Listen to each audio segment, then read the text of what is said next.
I always wanted to Well, start like a porn fandom channel, like Golden Era of Porn, and There call you it go. your dad's closet.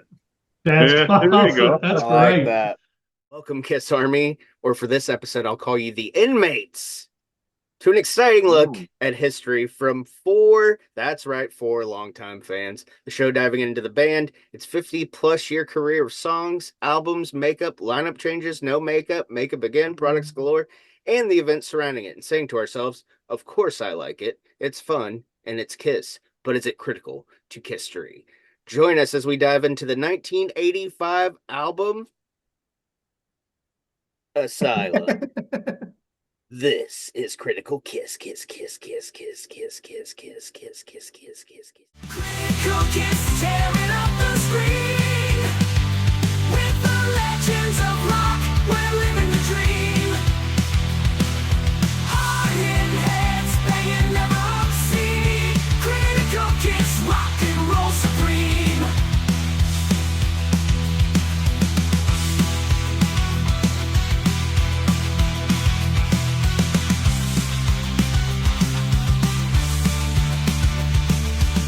Quick update on the channel. We are at time of recording this sitting at 494.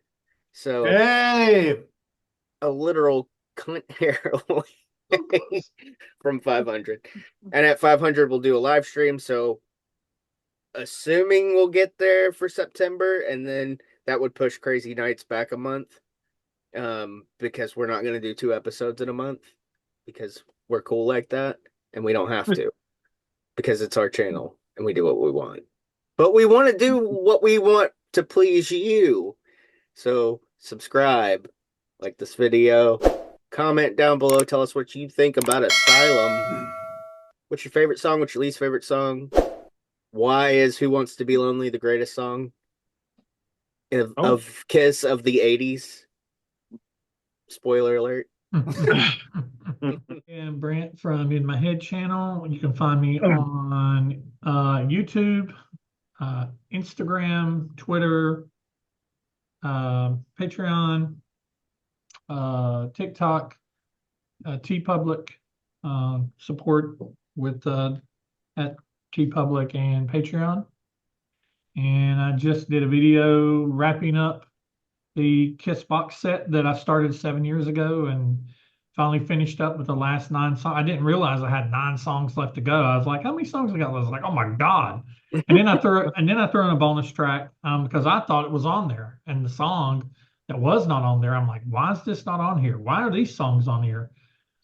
So it gave me an idea to kind of maybe go back and do some demos that did not appear on the box set. So I might be doing that. I also had a mail call. I had something come in, and I'm going to open that in my next video. And I have a video coming up with Xander. Xander kind of promoted it on his channel, and we had to postpone. We were supposed to film this week. He had something come up, then I had something come up. So we're going to shoot for next week to try to get that one done. And that's going to be really cool. It's just going to be me and him catching up and talking about Kiss and things going on in Kiss world, what's been going on, what we've liked, what we don't like, what we speculate might happen in the future. And we hadn't chatted in a while, and he's one of the people that's supposed to be on our live extravaganza. Yeah, shout out to Um, Xander and Daphne for the shout out on Kiss Army things this yeah, and past week. congrats to Daphne for appearing on the what'd she appear on with the panel of ladies? Podcast Rock City Podcast Rock City. That was live. awesome. That was awesome for her. Live I too. haven't watched it yet, but I I ain't will. got a chance to watch it yet I'm either. usually about a week behind on those, Yeah. but I do watch it because I Um, do support other Kiss podcasts. I do too. I actually usually listen to them whenever I'm traveling, like I was today. I'm not living in sin in a Marriott, not a Holiday Inn, so not as catchy. Yeah, Um, I'm not Gene Simmons, so I don't write catchy songs about living in sin in Holiday Inns. you're gonna fill her slot at the Marriott. there you go. There That's you go, great. Gene. There you go. Fill the slot You at the can use Marriott. that, buddy. There you go. Just let us And keep doing our thing. but yeah, so come over and hang out and watch some videos. Nice.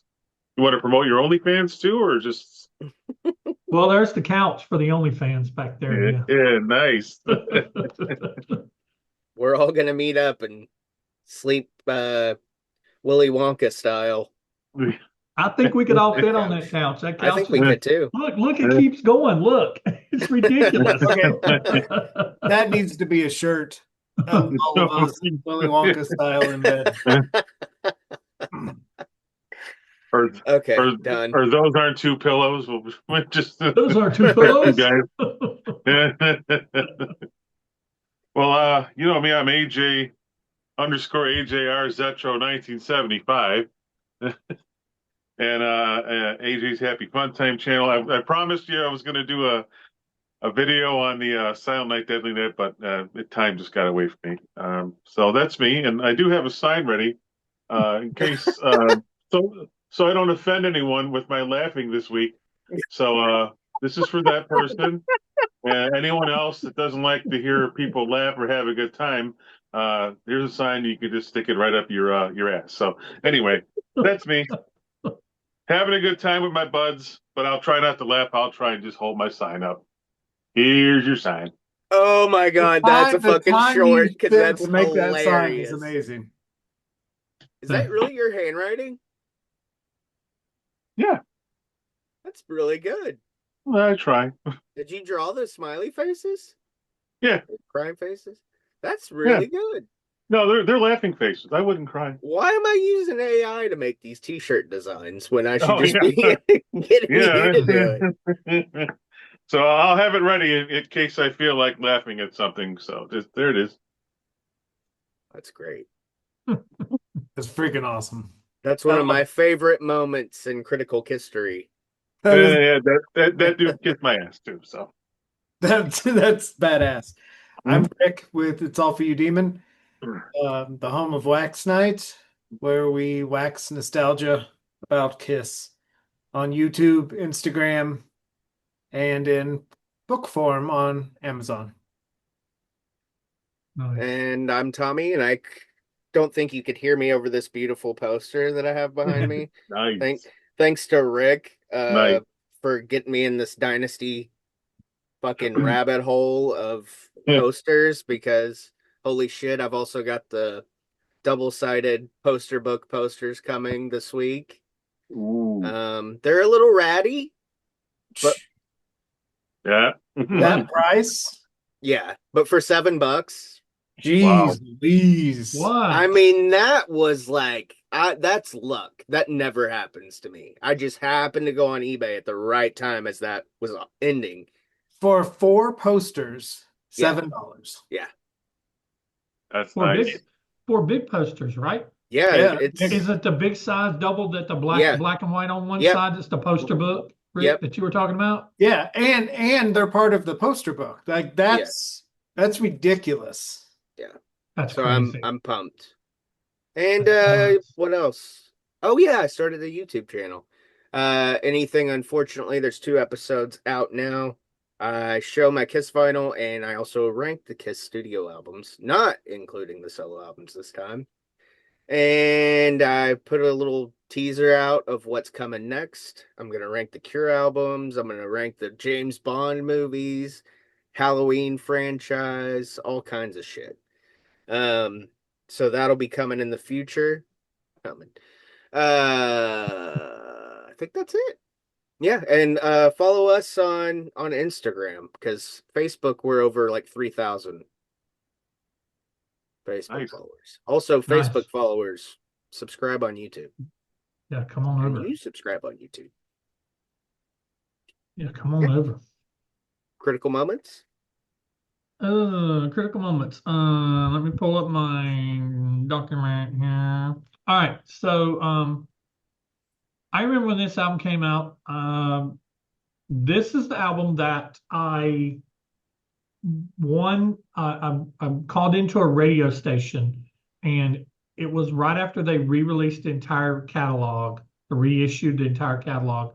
I won the entire catalog, and I won press passes to the show in Charlotte, North Carolina. Used to be Old Charlotte Coliseum on Independence Boulevard. It's the Bojangles Arena now. for anybody who live in Charlotte or near in the area. And so I got press gate passes, and I really didn't understand what that was, that actually means that you get to go in between the stage and the barrier and take photos. And so a friend of mine took me, and we had his camera, and his name's Terry, and we took pictures, and I had amazing pictures. Gene and Paul and Bruce were all acting it up for me. And those pictures and the negatives, those pictures got stolen as part of my collection when my collection got stolen in the late 90s, early 2000s. So but I remember this album, and I remember really liking this album, and Kiss was just they seemed so huge at this time. Hindsight, we look and we saw that maybe this album slipped a little bit compared to Asylum, but we didn't really recognize it during that time. This came out in like late '85, and they were copying what everybody else was doing with the neon colors and the makeup, even the makeup, not like kabuki makeup, but like makeup, lipstick, rouge, blush. And so they were just copying everybody else as far as that goes. But this album, I think, is critical in a lot of ways because I think it helped sustain Kiss, even though it might take a little bit of dip. I think it sustained Kiss in between Asylum and Crazy Nights, which I think Crazy Nights did really good for them. But this is the one critical thing about this album is this the first album to feature Bruce Kulick as an official member. And like I said, it was released in late '85. It charted 20 on the U.S. Billboard 200. It charted 12 in the UK, 18 in Japan. It's only been certified gold. I think if they recertified, a lot of Kiss's older catalog has not ever been recertified.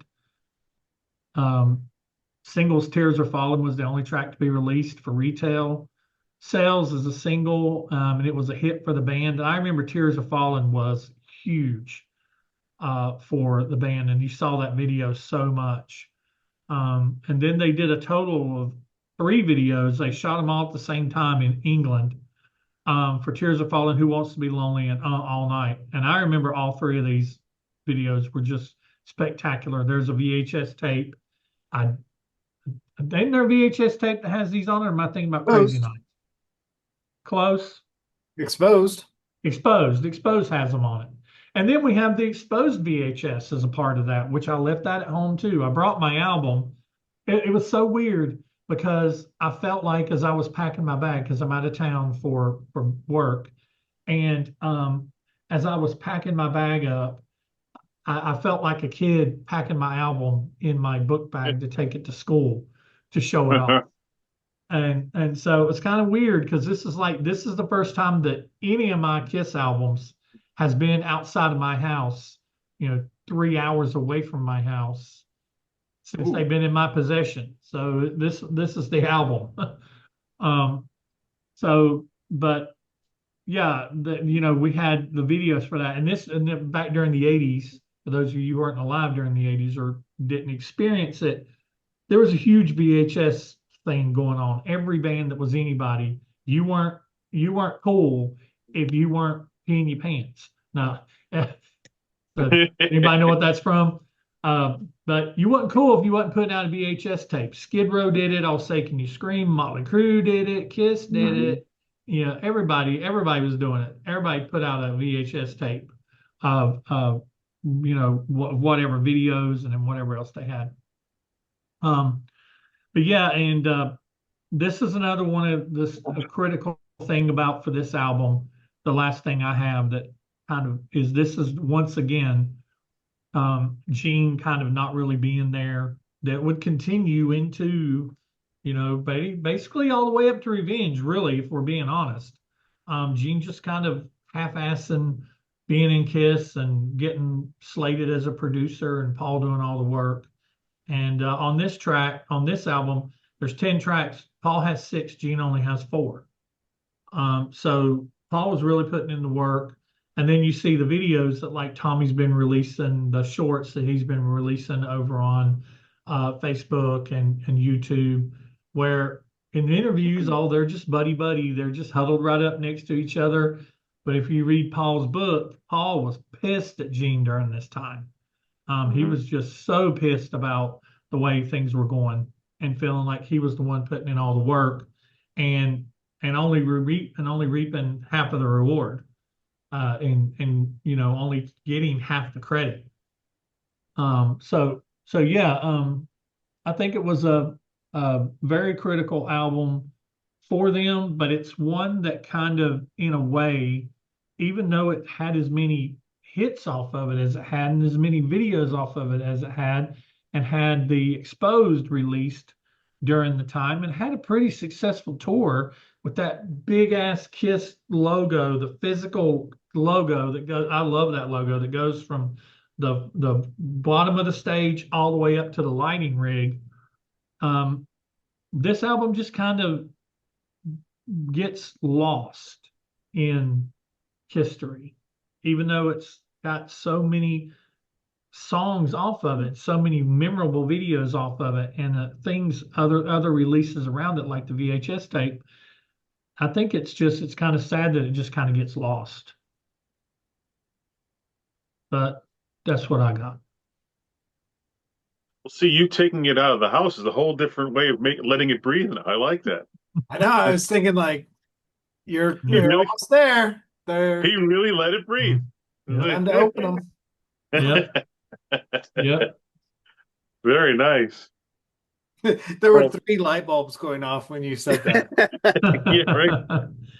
Yeah, this one's actually open. It's got the shrink wrap on it still, but I bought this opened from a place in Asheville, and we discovered while we were talking before we started that it's a CRC version. I don't know if that's going to catch in on Almost. Almost. But what is that? Columbia House or something? Columbia House, yeah, Columbia. And but I paid $14 for it. Nice. It's in great shape. Mine was probably Kmart House, so. But I got mine, and I still have my original copy from when I was a kid, so it's 41 years old. I bought that one probably 7 years ago now, because it come time for me to review it, and I wanted to have a physical copy of stuff that I was reviewing. Yeah. And although I bought this when it came out, I actually won it. I actually won it as a part of that giveaway, along with everything else that had been put out up to that point. But I had to rebuy it because it got stolen as well. Ugh. Almost worth him doing it again just so he can catch him do it, right? I mean, but yeah, it's all taped up. It's all starting to yellow, full Golden Girls look on Kiss. But my original album, the only one I have, and a lot of memories. Listen to it, like I said before.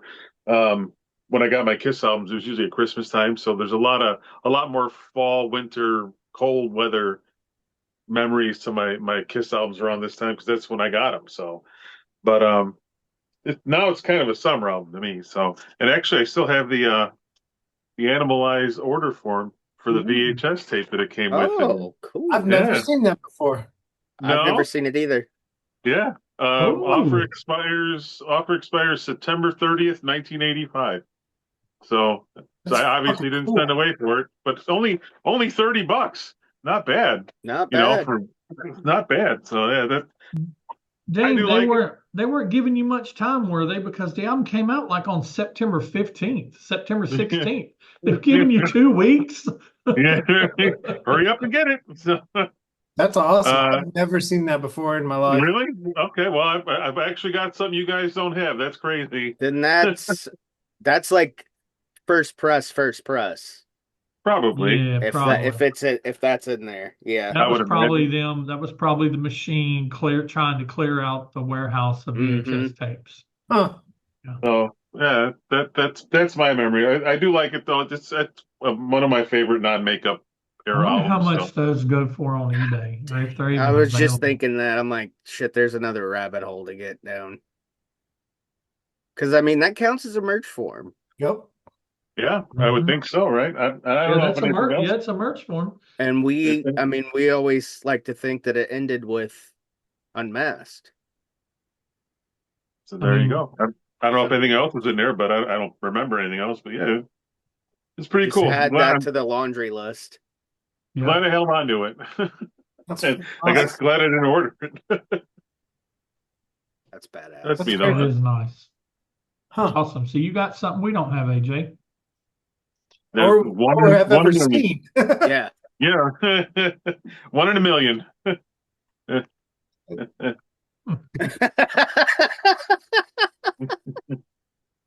uh, I'm gonna be a prick. If anybody I else has that, chime in the comments. But sorry, go ahead, Rick. I became a fan in the winter of '88 and the summer of '86. My friend Danny and I were skateboarding, and he loved hair metal and he was getting back into Kiss. So I heard this record a lot before I even became a Kiss fan. But to me, the summer of '86, like in my eyes, Motley Crue was cooler than Kiss. Whitesnake sounded better than Kiss, but the Kiss album sounded better than the Boston record. And like I just remember like those records were always played in Danny's car and Asylum was in there somewhere. And then when I became a fan, he let me borrow Asylum on cassette. So it was one of the very first things I listened to a lot. So I have a ton of teenage memories to this record. I think it's why I like it so much. But I was telling these guys before we started recording, listening to it for this and critiquing it, I realize I only like certain songs from it and other songs I almost dread. Like I think I've built this album up in my head because I love the songs I love so much and not so much the others. But I told Tommy this earlier last week. I have like a running list of my top 10 Kiss records and it never changes. And Asylum is number 10 on that list. So it's always been up there for me. And Nice. I love it. And as a, 14-year-old, I thought it was so cool that they used the solo album colors on the lips. Hmm. It's just and what I went to grab earlier, this is the Motels record that inspired Oh shit. for Yeah, the there you go. cover. There you go. We kind of have to always joke about this because I'm the young guy. But so before I was conceived, my parents went to see Kiss on the Asylum tour. That's the first time my mom ever saw Kiss Oh, at Brendan Byrne Arena in the Meadowlands in New Jersey. And that was March of '86. I was born in May of '87. So it wasn't directly after this concert, but I like to think that a little Kiss magic made it a couple more months to get, the there were job done. there To were some seal the leftover deal for eggs. Papa. Yeah, there were some Um, leftover eggs in there probably. yeah, and Blue Oyster Cult opened for them because I don't know, I always thought it was Wasp, but I guess Wasp wasn't on that show. It was Blue Oyster Cult. Um, and my mom always talks about how hot Paul Stanley was, of course, and she was upset because Eric Carr didn't sing Beth, but she didn't know that. I don't think she knew the difference between the four at that time. Mm. But she did remember that he did it on Smashes. Um, so that this album has always had like that kind of like mystique to me because it kind of played a role in, my parents staying together and eventually banging to make me. So that's pretty cool. So shout out to Asylum. Um, this is one that's always kind of like Brant said, it kind of gets lost in the shuffle. Like I know the hits, I know the singles, but I really know those more for Exposed. But I do really like this album. I think I just ranked it at number 12, if I'm not mistaken, because I think I had an Animalize 13, Asylum 12, Lick It Up 11, and then Crazy Nights 10, I think. But go watch that video. Yeah. Sure. But yeah, that's all I got. I can't remember where I rank it, but whenever I hear Blue Oyster Cult, I bet Rick thinks the same thing. Do you have any Blue Oyster Cult? No, I do not have any Blue Oyster Cult. Where were you last week? I had 20 credits. See, I knew it. Scalper? Classic Damone. You calling me a scalper? Classic. Two girlfriends in that same movie for me. It's weird. Yeah, that's yeah. Woo.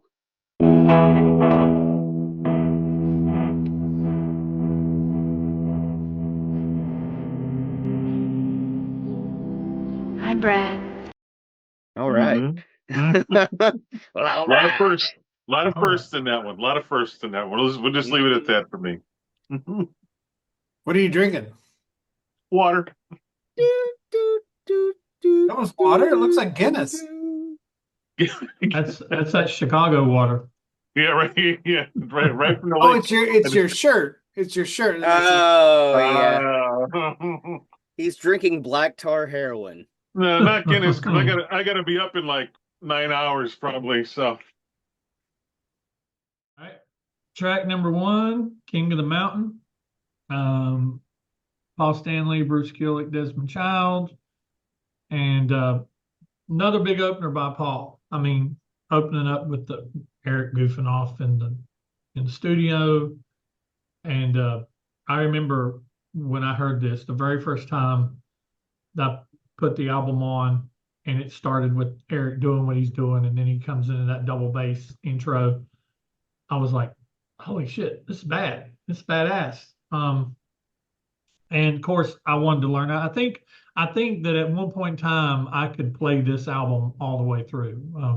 I knew it well enough to play it all the way through.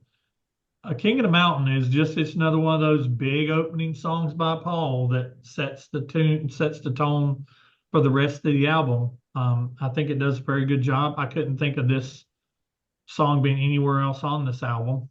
So I think it's very critical to the album.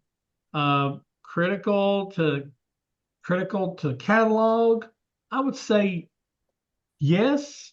Most Kiss fans know it and like it. But critical to history, I'd say no. So it's 2 yeses and a no for me. probably one of my favorite intros ever to any album by anybody. I just love that drum thing, you know. Sometimes I just sit at my desk and work like bum bum bum bum bum bum. You know, just like, and people are like, "What the fuck are you doing?" I'm like, "Don't even ask." Like, you know. So King of the Mountain by Kiss. yeah. Don't you know? Don't you know the Asylum album? Come on. Right. But I love it as an opener. I love it as a song. I would say on the album, sure, because it's a hell of an intro. One of my favorites, like I said. Catalog, I'd probably lean more towards yes, because if you're a fan of the album, you're probably a fan of that song because it's a great opener. Once again, great opener. And Kiss Street, I'd probably say no though, because no one else and outside of our little world is really probably going to know about it. So it's 2 yeses and 1 no for me. Amazing intro as well. Just hugely 80s. I think with Theater of Pain and Tommy doing the intro to Louder Than Hell. Quiet Riot had some drum intros, you know. It was the time. It was the time of the drum intros. Yeah, Hot Yeah. for Teacher. Such an 80s thing. Teacher, yeah. Yeah. Oh, yeah. That's what it always reminded me of. I never, there we go. Yeah. You learn something new every day. Now I'll never be able to not think of Hot for Teacher when I hear Every time I hear it, I think of Hot for Teacher. It's totally what they were going for. Oh yeah. Totally. Wow. Mm-hmm. I'm speechless now. I think once again, like Brant said, we hit this Paul Stanley intro song, and he did it really good on Creatures, did it really good on Lick It Up, Animalize, and then here it's a again for me. Great song, but not huge and memorable. So I say yes for the album, and then I say two no's, just because it kind of sticks with me and then like it fades away. I stand alone. Three S's from me. Ooh. Yeah, you go. One of the best openers, one of the best Kiss songs ever. I love this song. Oh wow. And I will give it to Kisstory because it did get played live for a short period of time. They Hmm. did drop it early, but it did get played for the On the first few tour? shows. Yeah. Huh. Yeah, because the tour started in Little Rock and they played it there. And then I think they did San Antonio and some other Texas towns. And then it got dropped. Pretty So cool. for that, I give it. And I think I would say at least 70% of Kiss fans love this song. Mhm. I chime in the comments. Do you love King of the Mountain? Hey, whatever. Ooh. Well, Paul, starting out, I'm going to climb a mountain. I'm going to hit the top. I'm going to go where nobody's ever been. I'm never going to stop. I mean, Paul, very tongue in cheek, talking about, I think, because he's saying, I'm the king of the mountain. It's Mhm. almost kind of like, I remember back in the day hearing this song when he'd go, I'm the king of the mountain. I'd always think, I'm the king of the nighttime world, Mhm. because it's like almost the same cadence, except he holds Yeah, king out longer. yeah. There you But go.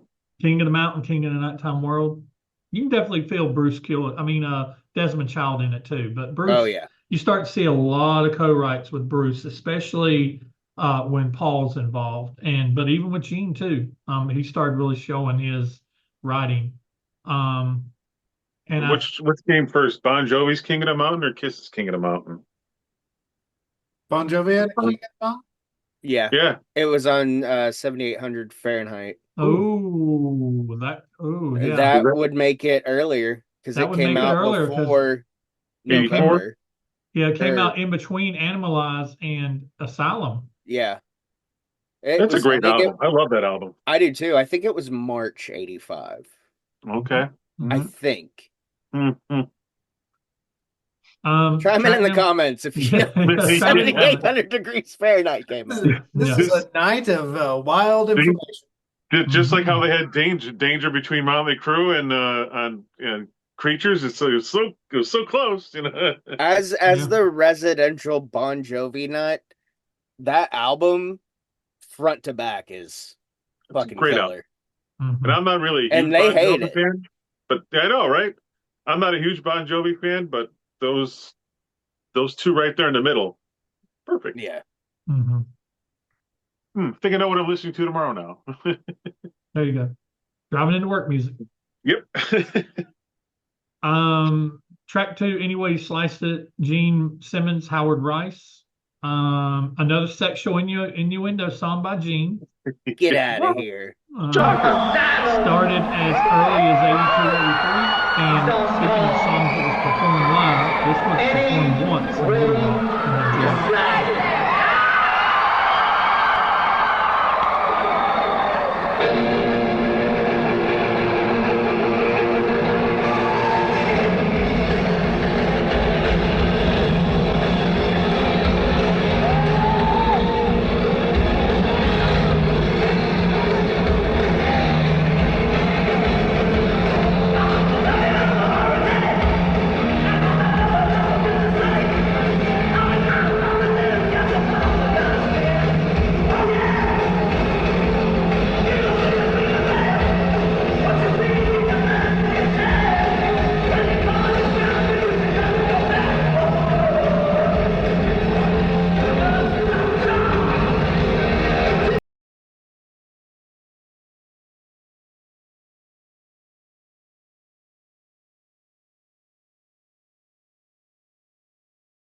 And that it has the same feel to me as what's the song off of Lick It Up, the Fits Like a Glove. Yeah. Has the same feel to me. Any way you slice it, it fits like a glove. They're They're almost like brother and sister songs. I have a theory about that. But I love the opening line of this. I caught the tail of a hurricane, and I've never been the same. Um, this is, and I love the way Gene sings in there, like "You got done, I'm your fingernails." The way he just sings on this whole song. He's the Gene I love. I love '80s Gene. I can't Paul '80s Paul, not so much. I'm one of the people that I freaking love '80s Gene. Um, I 80s Gene and then Paul, '80s Paul. But this is this I like this song, but this is one of those songs that a lot of people don't know, might not like, because it's like, oh, Gene, another, screw me song or whatever, sexual innuendo songs, another sexy Gene song. Christine 16 of the '80s, I mean, it's but log in your fireplace. log in your fireplace. But there's a lot of song. There's a lot of really cool words in this, and I even like how on the lyrics, it's funny. On the lyrics, they have any way you slice it, they have it written all in caps. Oh yeah.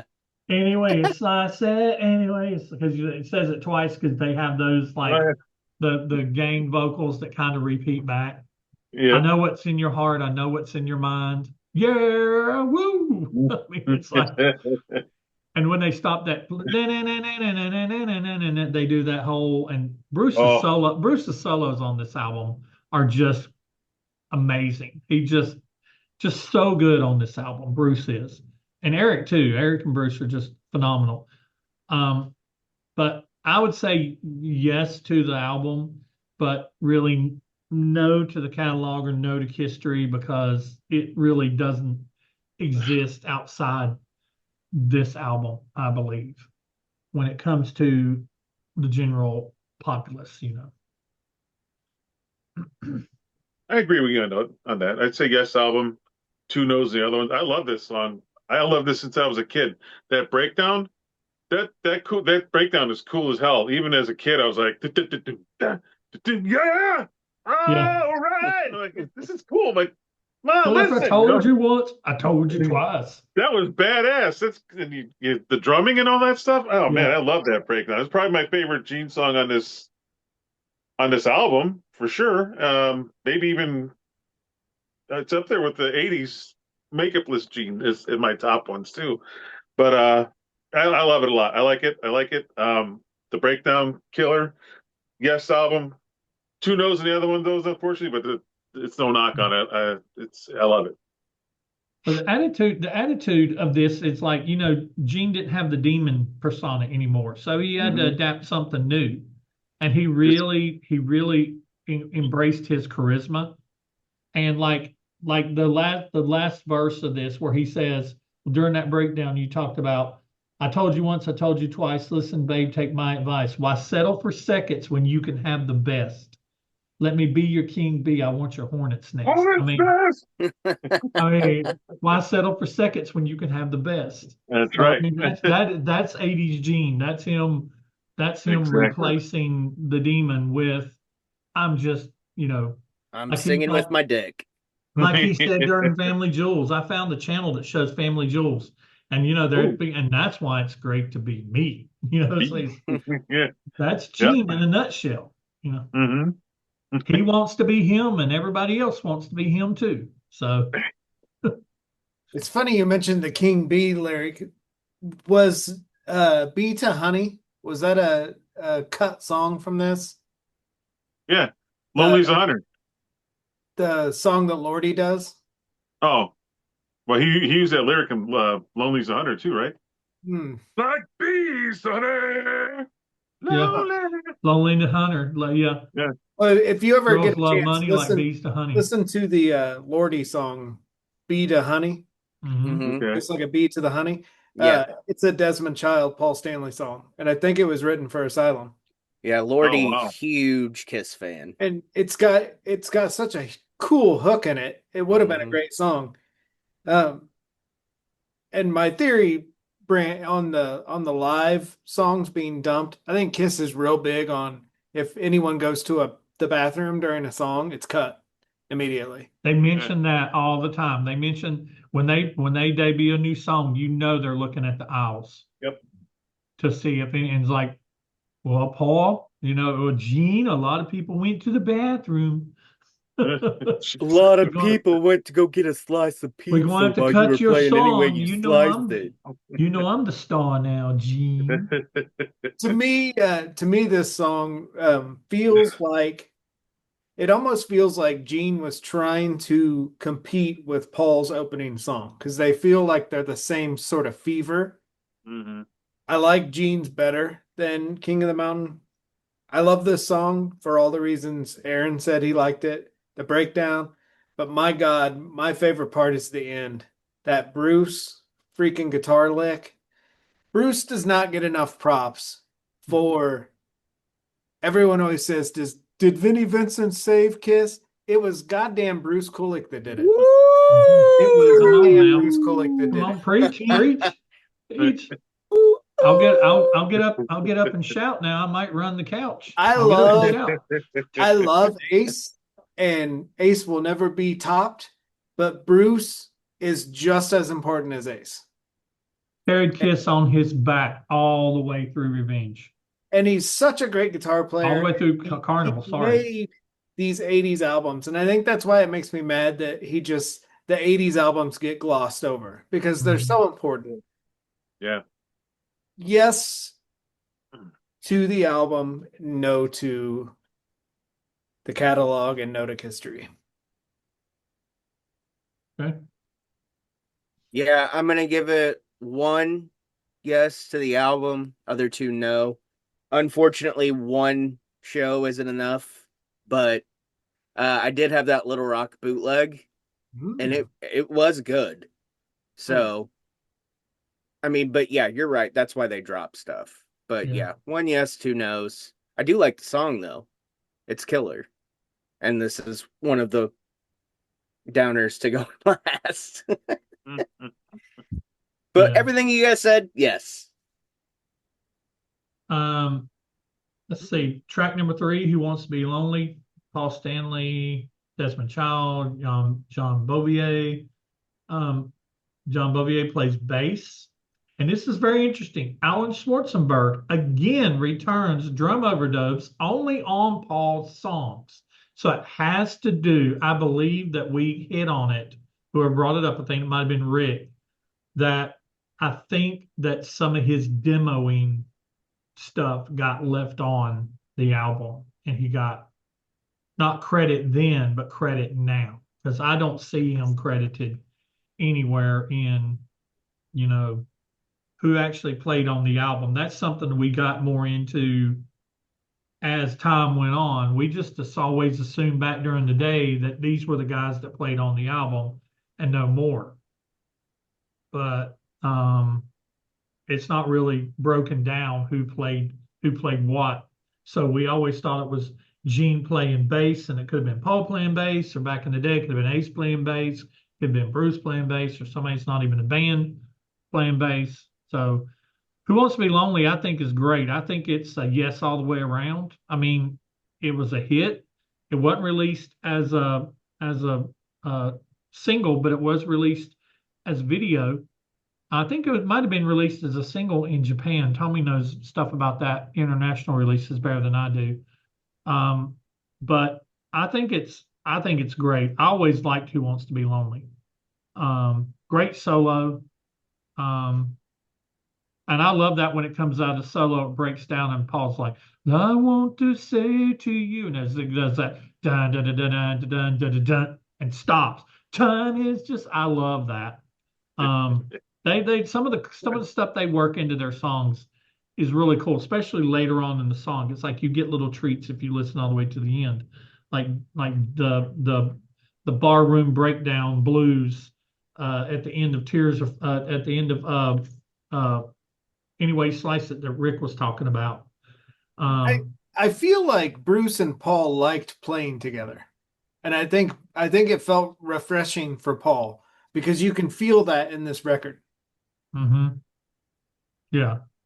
And I don't think that Paul, I don't think that, I think Bruce was a yes man, kind of like Tommy was, but not to the extent that Tommy was.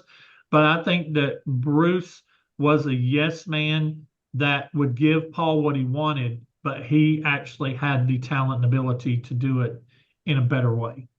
No shade on Tommy fans. That's just my opinion. This is all subjective, but No um, shade on my fans. yeah, yeah. But so for me, it's yeses all the way around for this song. It's one of the highlights on the album. Oh yeah, definitely. Three yeses for me too. I love this song. Um, it's that's it. I just love this song. It's so good. The video, everything. Catchy as hell. The little Paul little thing. Woo, yeah, yeah, yeah, yeah, yeah. I can see a picture doing a little dance that he does, you know. But I love it. I love it. It's definitely a highlight of the album for me. So yeah, three yeses across the board for me. Keep it forever. 3 yeses for me as well. I fell in love with this because of the video and watching Exposed as a teenager. Mm. And I said this to Tommy earlier. 80s Kiss, a lot of people diss it. They say it's cheesy. But when you're a teenager and you see Friday the 13th Part 6, it's cheesy as hell. But like you have so much fun in the theater, you grow up just loving that movie. And it's huge to your life. And that's what Who Wants to Be Lonely is to me. It's just a huge song. Paul looks so rock star in that video. His Mhm. hair, the robe, he had the look down. Of course, Gene looked like a fish in a pair of pantyhose. But the the coolness of this song just makes me love this record. And like I said, it's major songs from this record that make me love it. 3 yeses definitely all the way. Three yeses for me as well. It was released in Japan as the A side. Mm. All Night was B side with Thief in the Night as well. And UK, it was the B side to All Night. Hmm. Or no. It was on the B side of The Reason to Live. It was a 4-track Hmm. single. I guess a 12-inch, as my microphone is giving me shit. But yes, 3 yeses to me. This is the greatest Kiss song of the 80s, in my opinion. And any other opinion is wrong. And everything about this video screams 80s, and it's beautiful, and I love it. 3 yeses. Hmm. All right. Track number 4, Trial by Fire, written by Gene Simmons, Bruce Kulick, sang by Gene. So it's one of those Gene songs that just kind of, you feel like he might have phoned it in a little bit, a lot of it, but at least he played bass on it. His bass didn't have to be overdubbed. As far as I've gotten from what I've been able to see at sources, it's all 4 members of the band playing on it. This is a song that I remember I liked whenever I first got the album. And then whenever I came back years later, 7 years ago, and reviewed this album, and even went through some subsequent reviews, like doing The Panel Has Spoken with Rick and going back through it again. I think I've gone through the entire catalog. I think this is my 4th or 5th time now, either on my channel or other people's channels. This song, I used to think, man, this song is just so boring and it doesn't really go anywhere. It doesn't really do anything. And it doesn't really, but it's not as bad as I don't dislike it as much as I used to. I listened to this album a few times over the last couple of weeks, getting ready for tonight. And I was like, it's actually not as bad as bad as I thought it was. But this is kind of Gene again saying, trial by fire. I'm going to live my life. I just roll the dice. I'll take what I can get. Can't listen to anybody else. You got to believe in yourself. They'll criticize and lay down the law. They'll say, just who do you think you are? So, I mean, it's basically Gene kind of sticking his thumb in societies and authority space. He kind of does that a lot in subsequent albums too. He still even does that kind of a lot to this day, in his personal life. So with his own personal beliefs. But I want it on the album, so I'll say I'm saying it's critical to the album. The only reason I say this song is really critical to the album is because if we cut it and didn't replace it with a Gene song, we'd only have 3 Gene songs. So to me, I say it's why do we say it's better than nothing? Yeah. It's a better than nothing song Yeah. for me. But so if it's that, then it's definitely not going to be critical to history or critical to the catalog to me. I like this song. Definitely would probably give it 3 no's though, unfortunately, but that doesn't mean it's a bad song to me. It's a fun song. It's a typical Gene. It definitely has that phoned in feeling where he's just going to repeat a lot. Trial by fire, trial by fire, trial. Okay. So, but I do like it. It's not a bad song. I wouldn't take it off the album. I wouldn't abandon it, but I'd still give it 3 no's though. But it's a decent song. To me, there's Gene Simmons has a lot of rocky songs where they're like, believe in yourself and you can do whatever you want in life. Hmm. That's one of the reasons I love Gene so much is when I first got into Kiss, I bought the Might and Magic of Kiss magazine and it had an inspirational Gene interview in it. So Hmm. as a kid, I loved this song because I was like, this is his philosophy and if I want to do anything in life, I just need to be like Gene Simmons and believe in myself. So I do love the song for that, but it's 3 no's for me because it's forgettable, it is phoned in, and it's just me. Me. Mm. 3 no's for me as well. I do like it, but it's phoned in. It's this is all you got, Gene. So again, we'll take it. It's better than nothing. I will say there are some bigger albums from the 80s that have a lot of, B-sides, and it's like, I mean, even when Gene was phoning it in, I mean, maybe it's personal opinion and my personal taste, but his throwaway songs are still better than a lot of people's throwaway songs. So, Yeah. I mean, that's just him because, like Rick said, I mean, it is, you know, trying to pump you up and like, don't give up and, be your true self and all that shit. But I'd rather listen to that than somebody, crying about their wife left and took their dog in their tractor.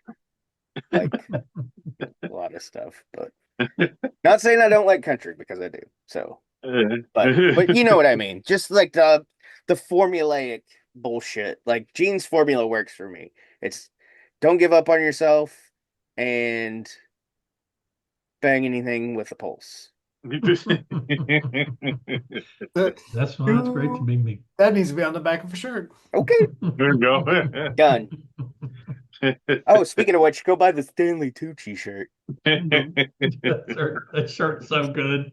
That shirt's great. I had to do it. I was just scrolling through and I happened to, and Stanley Tucci popped up and I was like, oh my God, this is like, it's like it knew we were recording today. My algorithm. Shirt's so great. Okay, last track on the first side is I'm Alive by Paul Stanley, Bruce Kulick, Desmond Child. Another fast-paced song by Paul. I feel like this song is a little too fast. It is very fast, very frantic. And this is one of the songs that this used to be a skip for me. Like even back in the day, it used to be a skip for me. I don't skip it now, but this is kind of like one of those songs where I just feel like Paul is just, I don't know what he's trying to emulate. I feel like Paul is always trying to emulate somebody else. And I don't know is he trying to emulate Metallica? Is he trying to emulate some of the faster speed bands that might have been starting to come out during the time? But this song is just like really fast. It's like almost too fast. It's a confidence thing. He's got a shit ton of charisma, but almost zero confidence. Yeah. So It's just he would grab and what's gonna get us a hit. right. And I'm sitting here and I'm sitting kind of looking at the lyrics, and I'm sitting here going, the only lyrics that I can pick out that I know from this song are living life for love, I'm alive, I can't get enough, get it right, I'm alive. So I know that all these other lyrics, like take a look in the book of love, man, it's understood right to the letter. One pretty girl makes you feel good, at two's even better. I know that he's probably just machine gunning these lyrics out to me. So I mean, I actually would rather listen to Trial by Fire than listen to I'm Alive. But so, but if I didn't cut Gene's song, I ain't gonna, I ain't gonna cut a Paul song. But this, maybe could have been 9 tracks. But yeah, this is Paul keeping in his vein that he kept with. I'm gonna put an album out with a real powerful rock song. I'm gonna put an album out with a real fast-paced, upbeat, over-the-top hype song. So that's what he did with I'm Alive. So, but for me, it's like a yes and a no and a no. I'd give it a yes and a no and no too, but I do like it because of the speed of it. Um, that's how I've always been, and I'm only a few years away at this point from discovering Metallica and Slayer and Sepultura and all these bands. So the faster, the more upbeat, the better for me, even at this young age, 10, you know. So I do like it a lot. I like the speed. I like the upbeatness. Oh shit. Sorry, work phone. But yeah, it's definitely I guess for me and two no's. But I do like it. Speed does not kill. Says the only guy in the panel who likes Slayer.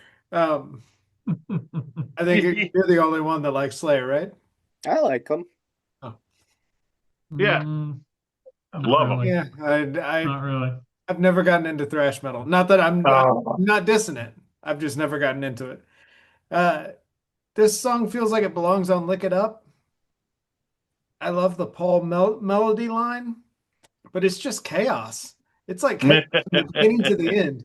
And as you were talking, Brant, when I was listening to this week, I was like, no one else is doing stuff like this. Why is Kiss deciding to do this on this record? And it dawned on me, I think he's trying to emulate Red Hot by Motley Crue. Oh, there That you go. constant, that constant Right. double bass. Good 3 notes. call. 3 Three notes. no's, but good call. Damn.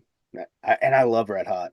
And that might be why I love this song. Because like AJ, I always want because you guys all know, I went back in time. Back in time. and found all this music. So it's like, okay, maybe Kiss could be considered metal to some extent. But I mean, still I don't. But I get it. And it was funny, like when Brent was saying how I had been posting some shorts and stuff. Like all these interviews, like it's so funny, especially Creatures, when they say they're a heavy metal band. Like Paul would always say, we're a heavy metal band. And I'm like, no, you're not. Maybe metal-ish, metal adjacent, but never metal. But yeah, I do like this. I've never found Kiss in the metal section. I always find them in the No, hard it's rock always rock. section. Yeah, or hard rock. Yeah, but I'll give this one, yeah, yes, no, no. Yeah, I'm sticking with that. All right, and Rick, you did 3 no's? Yep. All right, so flipping the vinyl. And now Gene's going to have a fast-paced song. Yep. Love's a Deadly Weapon, written by Gene Simmons, Paul Stanley, Rod Swenson, Wes Beach. And let's see, him and Gene and Paul actually started this song as early as 80, 81, and it was titled Deadly Weapons. And Gene basically stole the line "Love's a deadly weapon and murder's on my mind" from which I think that's a great lyrics. Of course, it came from Paul.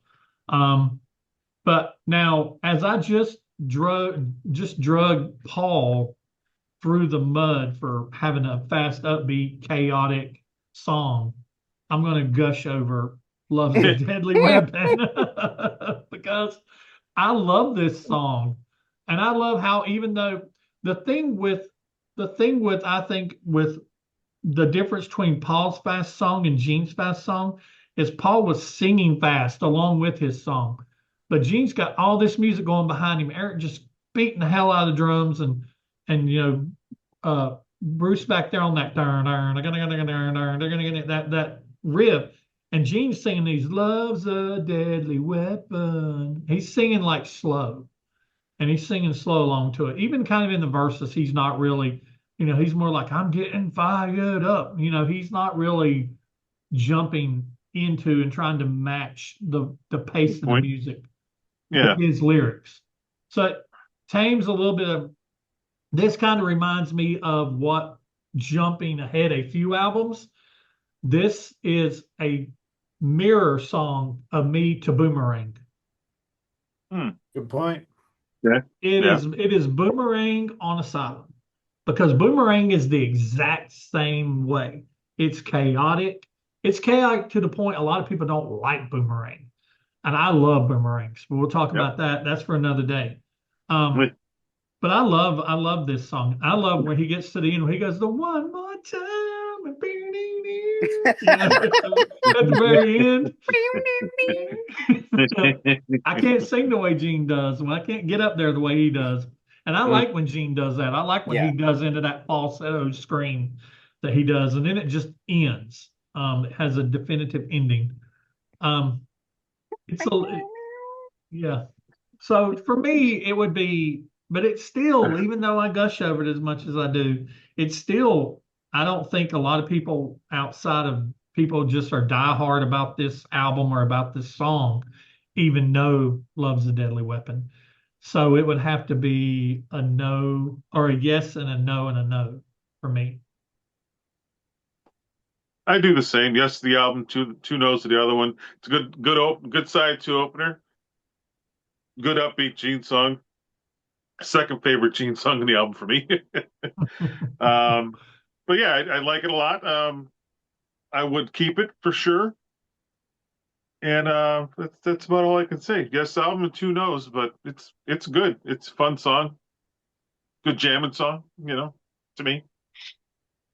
I'm the same. Yes to the album, two no's. After that, I do love the song. I think, to your point, Brent, and I totally agree with you. Gene can do a fast song because Gene has, even though he looked like a drag queen at this time, he had that demon thing to him B. still. Arthur. He had that badass side to him in his voice and his charisma, and he can do those fast songs where Paul it feels kind of fake. It feels like I'm trying to fit a formula. Gene, it's just natural. And so that's what this feels to me compared to I'm Alive. This feels natural, fast, and chaotic. But yes to the album, no to the other two. That's a great point, Rick. It makes sense for Gene to be in that ballpark. It doesn't necessarily make sense for Paul because Paul was always, the lover, and even though like I stole your love, it's so brash and in your face and relentless, but like that was a different time. Now Paul's like the preacher with the soaring voice and the over singing gospel type stuff. Like, I don't know. It just, 80s Paul, the faster it gets, the weirder it gets. But man, that makes me rethink I'm Alive. Damn it. I'm gonna keep it.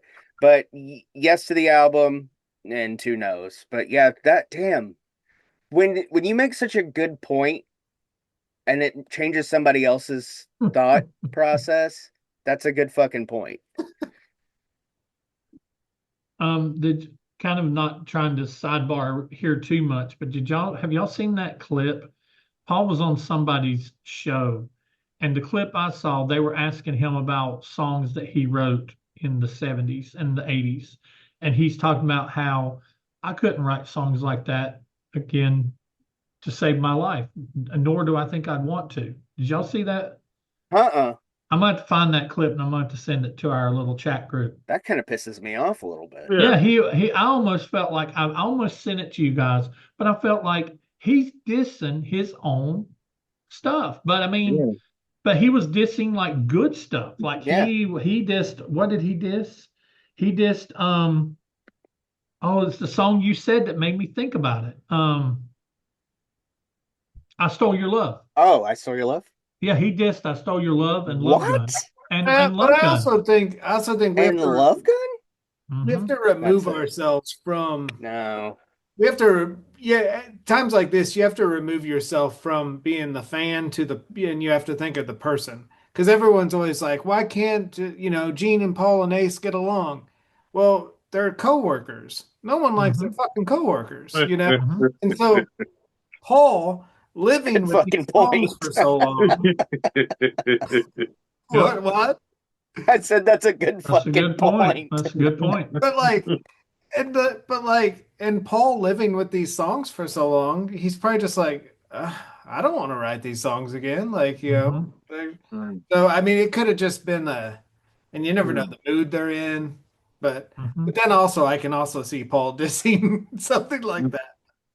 Yeah, could you imagine if you, Gene and Paul, and you show up for work early, or Paul especially, but Gene and Paul when Gene was still in, back when Ace was there, and not dissing Ace, rest in peace, but they show up for work early, they stay late, and then you have that coworker, you're at your job, think about, not music business, but working, and you have the guy that shows up, or he shows up late, way late, comes in, does something that to you seems like half-assed, but he puts lightning in a bottle, and then when when the product gets revealed to the people that you're making the product for, they don't even look at you and you're like, oh my God, did you hear so-and-so's song? It's so good. And you're like, that fucker showed up for an hour and we were there for 40 hours.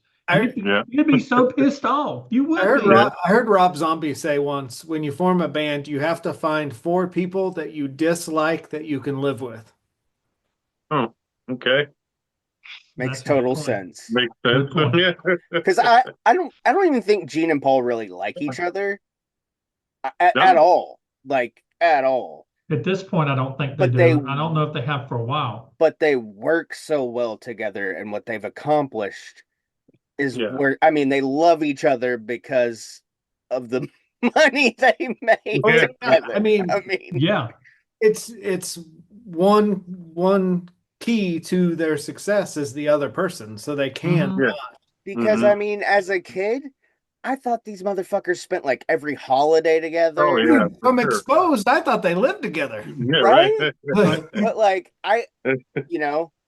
Hanukkah or Christmas morning or whatever, like 4th of July, they're at the barbecue with swimming trunks and their makeup on. Like, this is embarrassing, but Danny and I in like 1989 were like talking about how when they die they'll probably get buried like next to each other.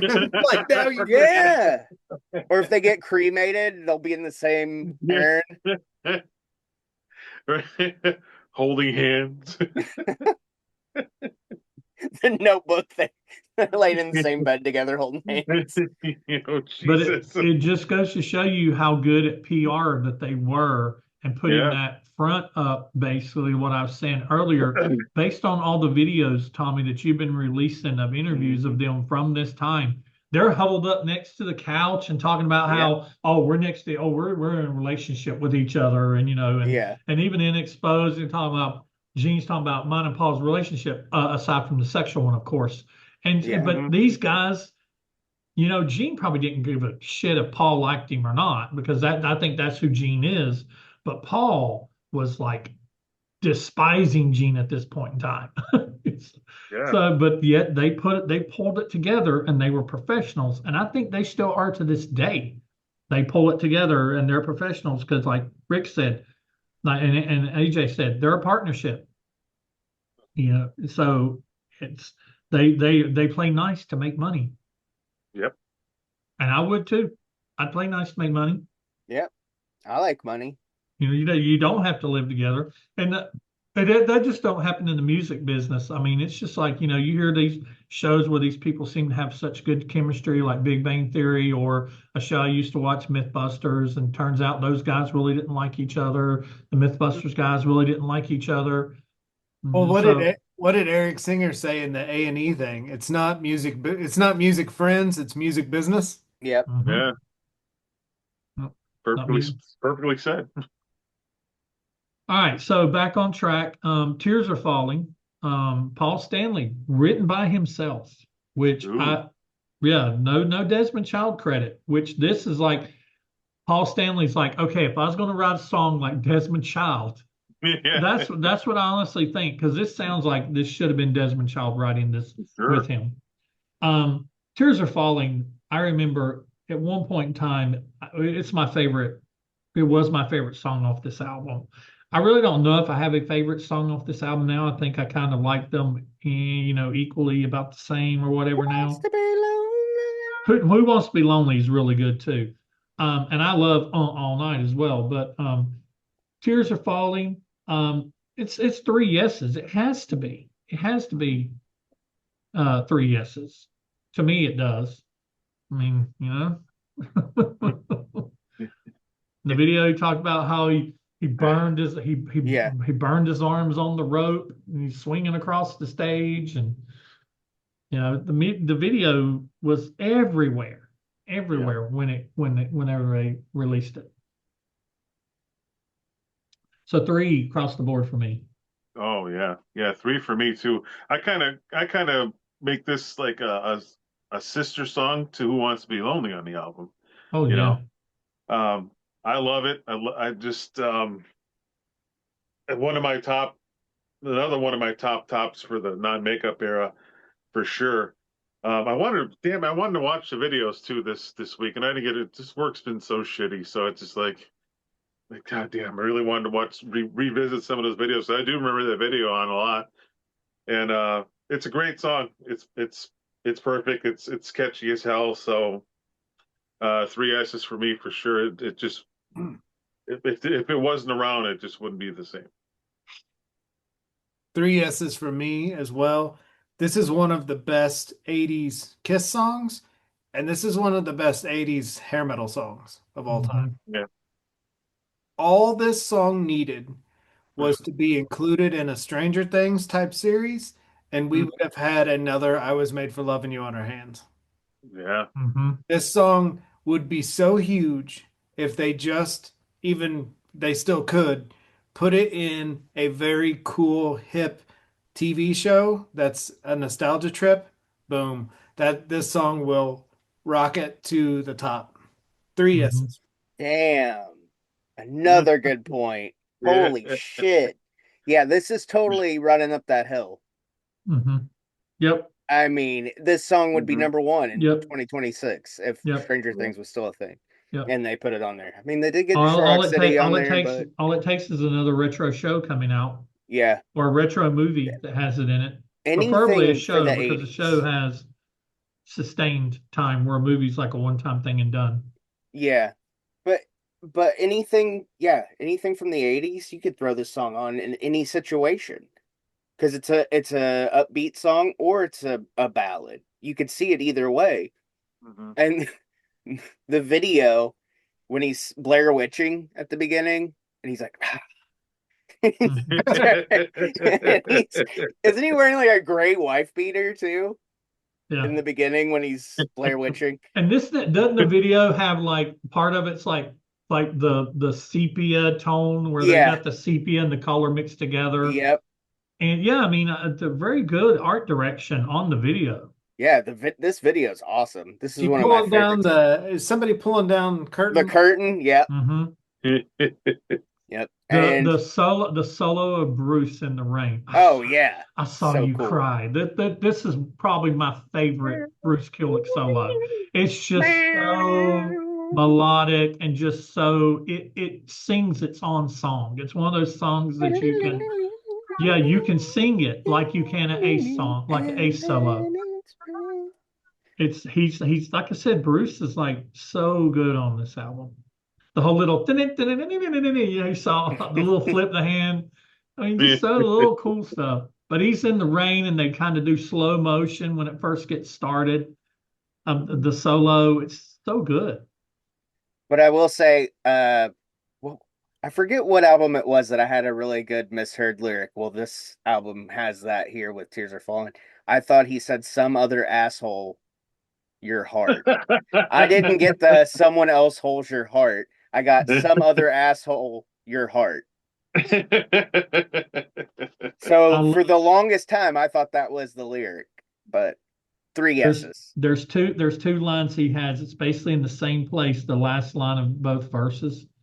When he says, "You turn to me with a different look," and then it's raining. And then he says at the end of the second verse, "You look at me with your eyes and tears," and then it's raining. Those are freaking amazing lyrics, just so great, so good. I mean, I know I give him a lot of shit, but Paul, he's a master when it comes to writing a song. He's an excellent songwriter. Also, I want to mention on this that Paul plays bass, so Gene's not on this at all. And Alan Schwartzberg does drum overdubs. So once again, I think it's some stuff that's left over from the demo. It has to be because it's only on Paul songs, if you notice. Yeah. And John Bovier only plays bass on songs that he helped co-write. So Paul would have probably played bass on the demo, and he would have just kept his demo stuff there because you go back and listen to the Love Gun demo. He can make a album ready demo. Yeah. All right. Secretly Cruel. Go ahead. I still think it's something to do with Paul and Eric.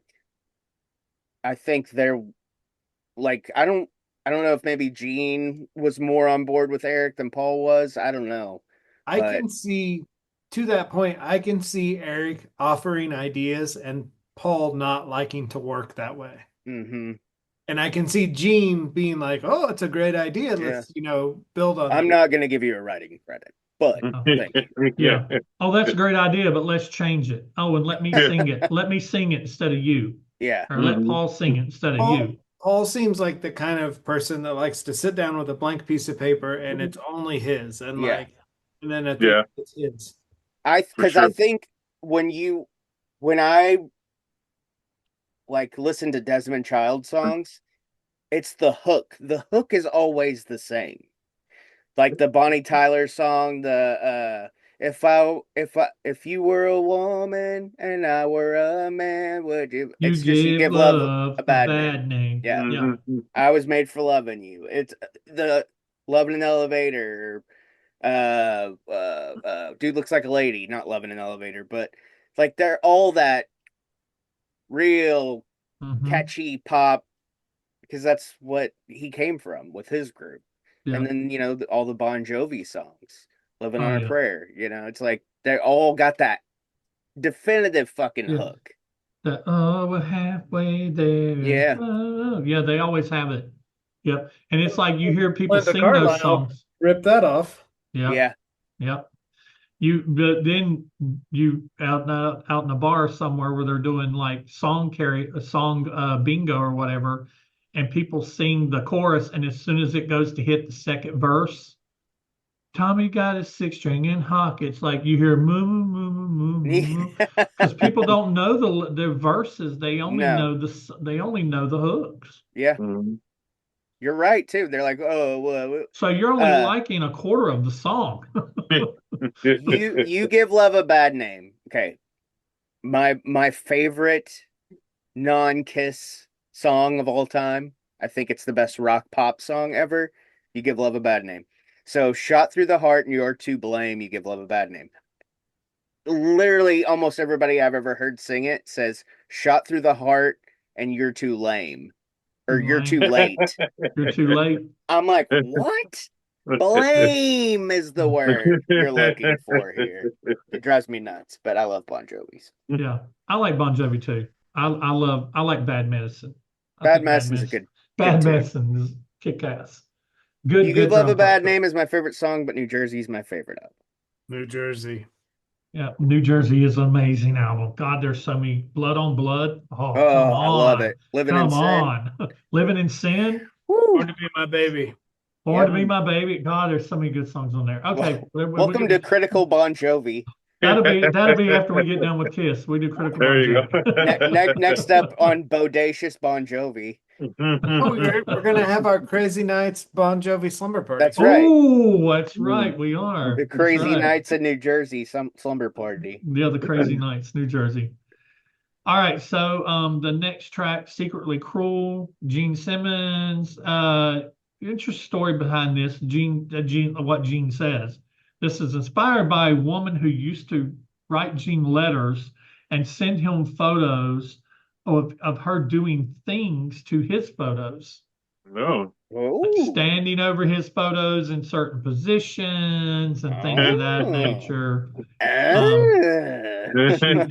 She teased him. So he got that's what he says. Because he says, I saw my picture hanging her on the wall. She cut it out of a magazine. It was hot that day. She wore lingerie and nothing else in between. So this is kind of like another one of his, sexy Gene songs, but it's a little bit more phoned in, a little more dialed back. It's later in the album. I actually think that they should have put Secretly Cruel where they put Trial by Fire. They should have swapped those two to me. I think it would have been better received. It just comes too late in the album for me, but it's just written entirely by him. And so it's and I think he plays everything on. I mean, he plays bass on it. So, but for me, it's still kind of late in the album, kind of forgettable. But I like it. I like it actually better than Trial by Fire. So I would give it maybe 1 yes and 2 no's. It's an okay song. I don't skip it. I don't really skip any songs in this album. Definitely my least favorite of the Gene song, but doesn't mean it's bad. I just like the other two better. But I would probably still give it 3 no's. It's still good though, still catchy, not bad, but 3 no's for me. And there's a lot of songs on this record that I give 3 no's to, but that doesn't mean I don't like them. I do Yeah. like this song. It's good classic 80s Gene. I love 80s Gene. And I love the background vocals. It's catchy. I always play it. I'm gonna disagree, not with your story, Brant. I'm gonna disagree with Gene saying what this song's about because when you said that, Darling Nikki popped in my head, and I wonder if Gene liked the idea of Darling Nikki and then was like, I'm gonna put my make my Gene own. Simmons spin on it. Yeah. Yeah.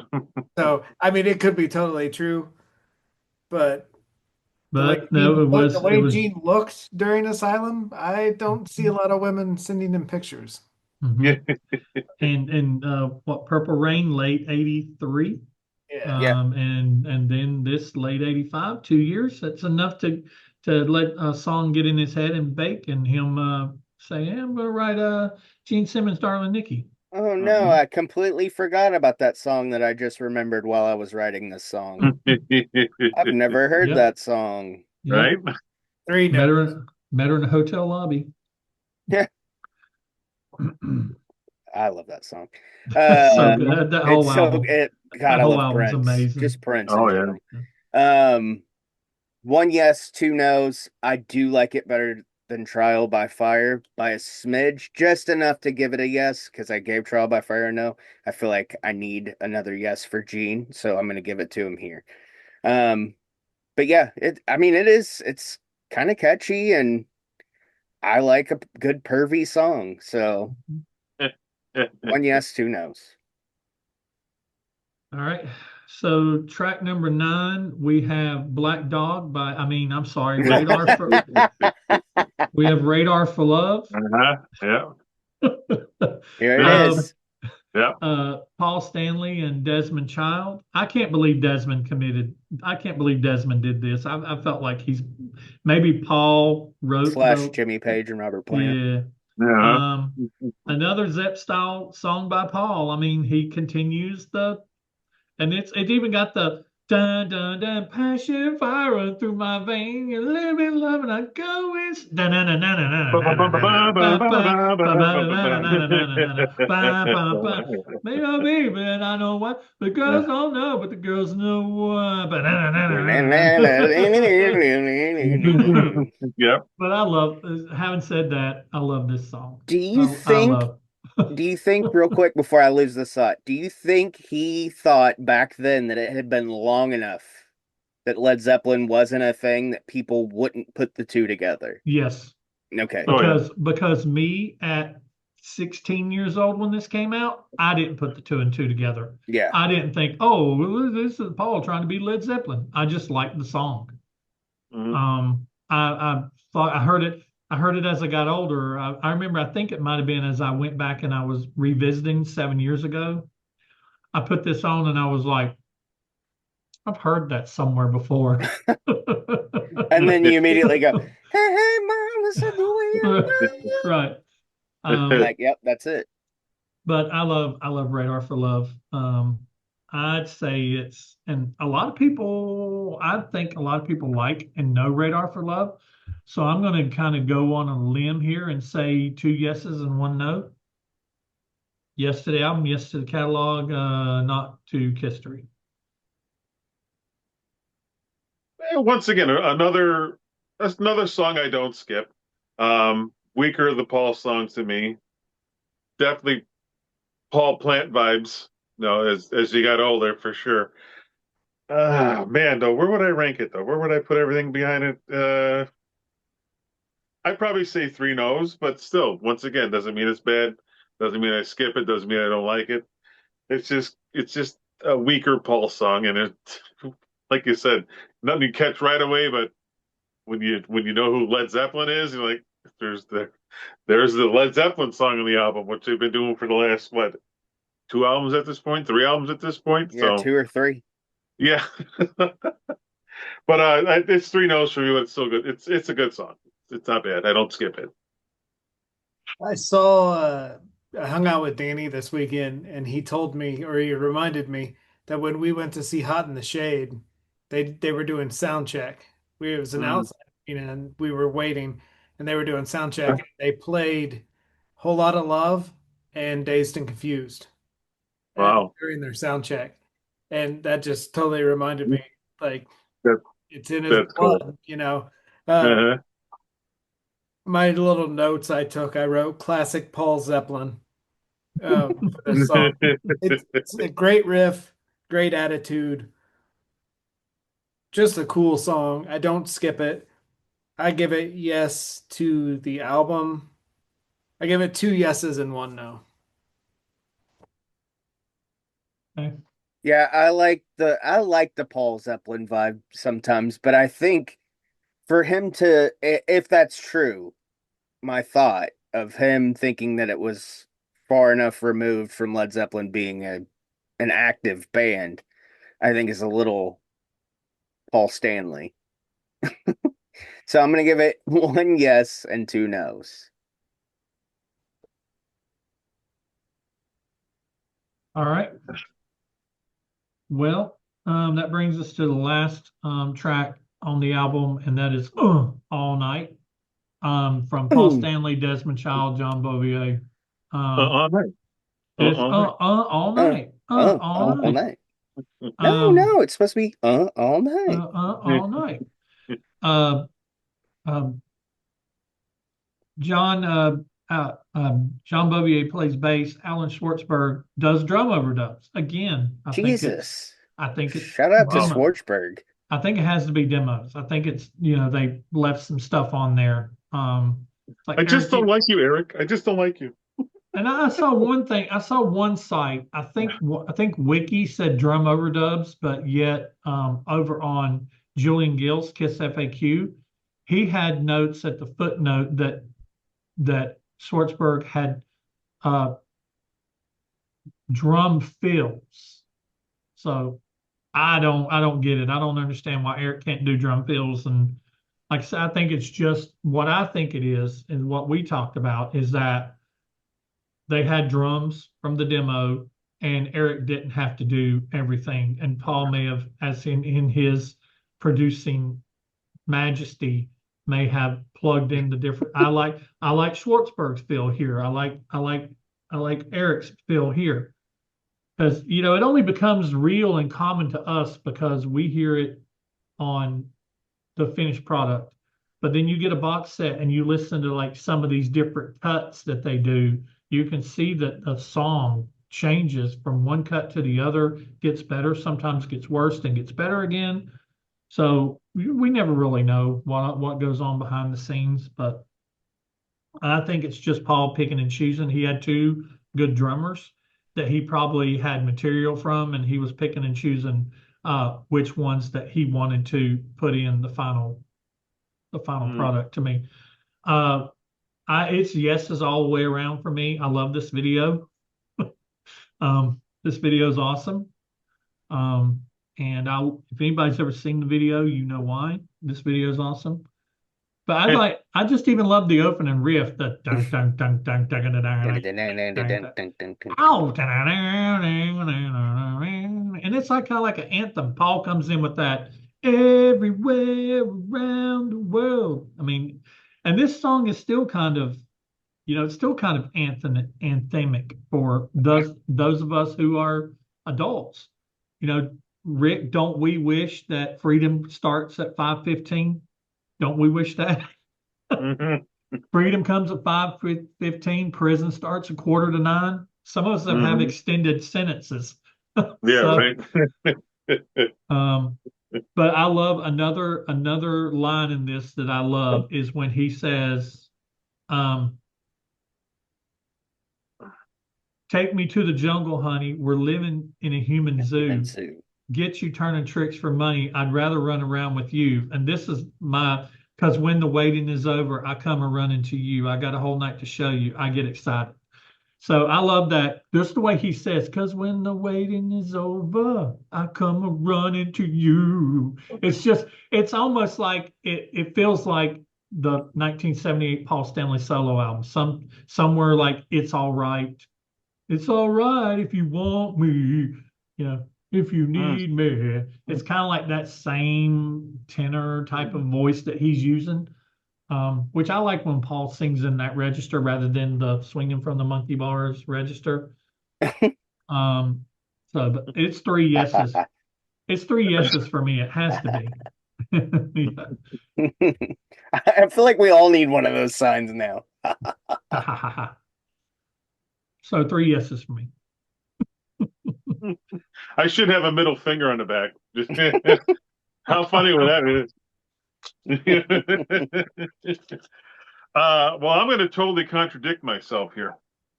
I'm going to say 3 S's to the album, to the catalog, to history, to the video, and all that good stuff. And I guess it was a single or whatever the shit. But I never really liked this song from the very beginning. I didn't like all the things Brent likes about it. I didn't like that the way it starts with everywhere. It just kind of drags. The chorus is kind of cool. The lyrics are kind of just kind of dopey to me. Even as a kid, I'm like, oh, get it? All night, get it? I never got it. I don't always skip it. I don't really skip it too much. But I know the ending is there when that starts. I'm like, okay.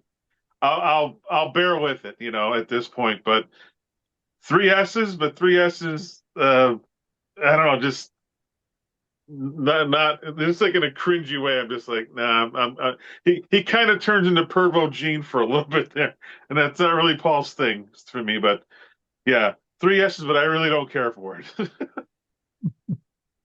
You're still stewing on it, AJ. Like, give it one more year. Next year, you're going to love this song. I can't believe you don't like this song, AJ. Give it a chance. Too old to all night. For 3 minutes. I love this song. Who doesn't love a good and a song? This is all this song is. And shaking asses in the video. When you're 15 and girls' asses are moving in sync to the guitar riff. Fucking hey. The video is another story. I mean, there were times we would watch Exposed at my friend Brett's house, and I would always be like, "Oh, I have to go home. I have to Oh no. no, I thought you were no. gonna say you guys I had a had to take care circle of something, jerk. and I'm not ashamed to admit it. I would go home, whack off, and then go back to That's cool, Brett's man. house. At least you went home and didn't do it in front of everybody. So I'd be like, I gotta go to the bathroom. And if you three hear it, yeses for me. if you hear any noise, it ain't nothing. It's nothing. 3 yeses for me, and thank you, Paul Stanley and Kiss and whoever directed this video and all those lovely ladies when they start taking Very off their talented. stockings and stuff. Oh, like this is why you want to grow up and be a rock star. You see this stuff at 15. I think Larry Flint directed it, didn't Three yeses for me too. This was my favorite moment of Exposed for a long time. he? Other than Who Wants to Be Lonely, because it was just a good song. But yeah, I mean, sexual innuendo. A little bit. If you've been watching this show since the beginning, you know it gets me every time.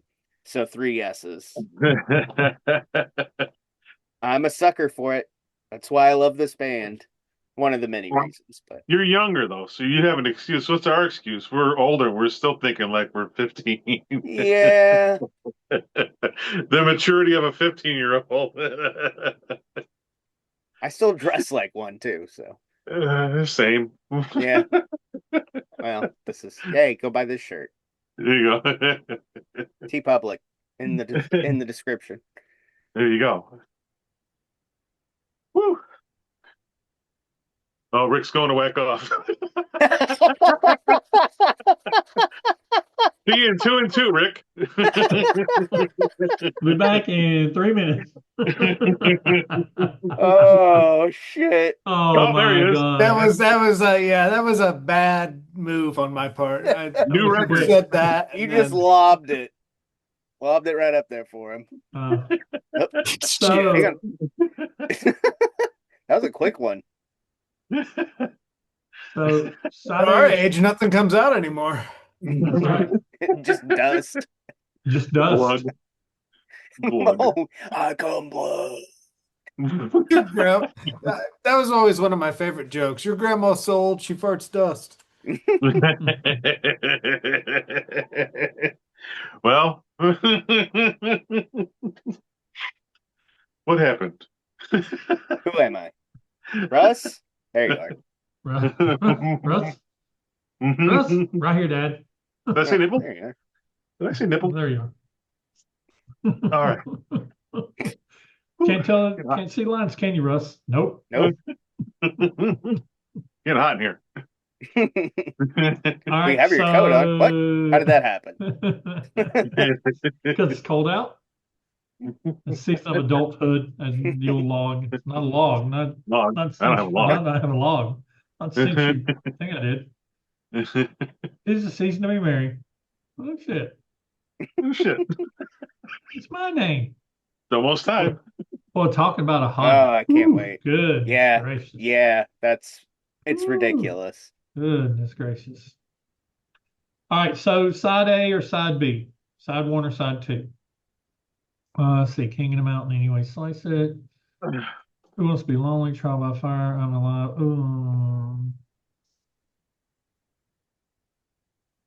Love's Deadly Weapon. Tears Are Falling. Secretly Cool. Radio for. Oh man. Yeah. There's always that one song that screws up. You Ah. know? At least for me, it is.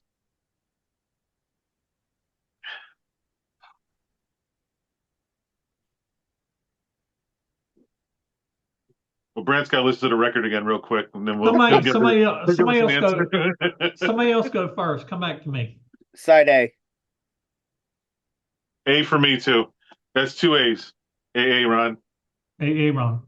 Yeah, I'm a side B. Oh. Side B. Nice. I love Who What? Wants to Be Lonely, but I just side B.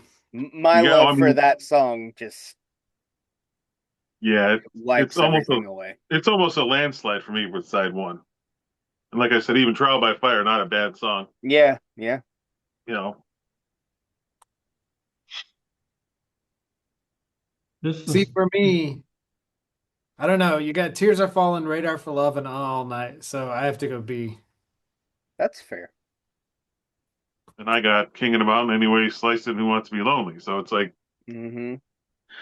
three and three. yeah. So side B has Love's a Deadly Weapon that I like better than Any Way You Slice It. Tears Are Falling that I like better than Who Wants to Be Lonely. Secret Recoil and Radar for Love I like even though it's a Paul Plant.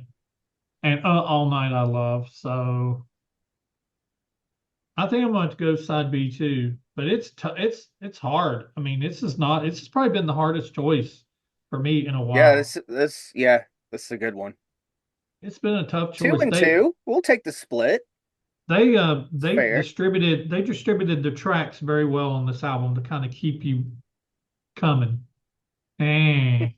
Yeah. Bum, Hey, bum, bum. Cut try it the V. out. Most critical, least critical. I think most critical has to be um, Tears Are Falling. And least critical is probably one of the Gene songs. Trial by Fire. Hmm. I go most tears. Yeah, you probably have to. It's a toss up between Trial by Fire and Secretly Cruel for me, for least. Not think there's anything bad with that. I'd probably go least. I'd go Secretly Cruel. I want to go Who Wants to Be Lonely is the most critical, but I think I'm gonna have to go Tears Are Fallen. But it's a huge tie there. But I'm gonna go Tears Are Fallen most critical, and I'm gonna go. This hurts me too. I'm gonna go Trial by Fire least. But that was so huge to me as a kid. Okay. My heart wants to say Who Wants to Be Lonely, but my brain knows it's Tears Are Falling. It had a little bit of longevity and it would come back periodically. Um, and least would be Trial by Fire. And I like this whole album. I mean, I did too. I don't know if I even ranked it properly, honestly. I think I like this more than I lead myself to believe. Is like a whole? Is an album? Yeah, yeah, as an album. I think I Oh like yeah. it When more you do than the I when you do those ranking videos, because I did one for Slayer and Iron Maiden and Kiss, and yeah, that shit'll it change. changes every week. Yeah. My So top Just literally that one I two, just put out was this past week and yeah, I have it's already like changed. yeah. Yeah, oh yeah. I've already moved on to Crazy Nights. Yeah. my top 10 Kiss records never change. The order does. Mm-hmm. Yeah. Yeah. That's yeah, that definitely is that for me for sure with that too. But it's like one to here, three, four. I mean, Dynasty went from 10 to like 6 or 5 Right. on mine. Hmm. And that wasn't that way even last year. Now I my top two never change. Dynasty and then Gene, which no one in the world agrees with. Gene being number I don't know, man. I think you'd be surprised. There's got to be somebody else that has that love for that album. two. His name's Danny Thompson. You already know him. See, that's why you gelled, man. Let's see what else we got. Merch. Anybody got anything to show off? I have a couple things. I didn't show what I got. All I I've got's a got record. I've got the original press. This has the insert sleeve, unlike my Animalize that I still need to replace. And then I just got this Japanese with the little mini Obi. Hmm. This is from 2012. This sounds fucking incredible. There's the disc. I love that. That's sweet. I love The the logos on each side. Yeah, That's good. that's I it. have this Japanese disc, which is it's That's a nice one. got a little hype sticker, which Yep. is cool. And God man, damn it, now I again, want that these one. sound amazing. I don't know what Yeah, they do with these, but What the hell they do? Yeah. it's freaking it's Japan, man. Well, They're they slick might be over made there. out of it may be made out of like plutonium or something or Maybe. it it it blows my mind. This is the English version of Exposed. It's got the little 15 guidance thing Yeah. there. yeah. It just blows my mind though that my whole life I associated this with Crazy Nights, and this is really an Asylum promotional tour. Mm-hmm. It's so weird. Because they filmed it in '86, but I don't think it came out till '87, right? Yeah, it came out in 87. Early '87. Uh, I got an Asylum patch Ooh. Cool. back in the patch days. Tour book. Ooh. Oh, nice. That's That it's tour so that tour so book is so horrible just to awesome. put Gene and Paul on the front and then Bruce and Eric on the Like, back. obviously, we're gonna put you guys. Now, when you fold it out, how does it look? Like the cover. Oh yeah, see that looks Okay. cool. Oh yeah, yeah, that is Looks pretty cool. cool. It's like Yeah. a poster. See, you learn something new on these Yeah. shows. And Like a then of calendar. course you know, harken back to the Dynasty days. You got the Oh beat yeah. dad. Gene didn't get one, probably because he wasn't around enough to Yeah. be Is He was endorsed that too by busy it, making movies with John Stamos and George Clooney. Yeah. is that the program that has the close up so close on Eric you can see his contacts in his eyes? Or is Oh, that What? the Asylum tour book? When you get to Eric, flip it around for me. I don't think it's this one. No, no, it must be the Animalized tour book then. Eric had some great freaking 80s hair. Yeah, He he Oh my did. did. God. Huh. That Oh, small face. one thing I do love about this tour book. Well, Mhm. hey, I love discography pages. Got Oh yeah. those. But here at the beginning, it's the it's the inner sanctum dialogue from Oh, cool. Exposed that 120 decibels of pure rock and roll power. Uh, I'm not big into the bootleg albums. To me, it feels like you're buying something fake. But this is the one of the ones I bought. Mm, This That's is awesome. so cool. nice. You know, it's a horrible like you can tell a fan's recording it because you can there's a couple songs where you can tell they put the tape recorder in like their jacket or something Oh because it like geez. all of a sudden mutes and then but this is fun. It comes with a little tour book as well. And then it comes with these stickers. That's pretty Oh cool. cool. Oh, that is cool. And then the last thing, our buddy John Be Good sent this over to me. This is from Indonesia. Oh Oh shit. So, I wow. love yeah, those. yeah, cassette. And the funny thing is, the liner notes, it says, Kisses Paul Stanley, Gene Simmons, Mark St. John, and Eric Carr. Oh geez. It has this has Asylum on it, and then it has side B is Radar for Love, All Night, Great Expectations, God of Thunder, Do You Love Me, Detroit Rock City, and King of the Nighttime World. What What the the hell? fuck? Isn't that freaking awesome? That's Are you insane. able to play it? Is it true? Yeah. That's how that those So songs are on there. they Huh? just added a bunch more songs to it. Just I guess to like complete the Fill it tape. up. Yeah. Wow. I mean, That's it's crazy. totally like a bootleg like street vendor cassette. Flea market, total flea market thing, right? Yeah, it's fun. It came free with a pack of tube socks. Hey, I had an idea, and before you close the show, I had an idea. You're so close to 500 and doing the We. big show.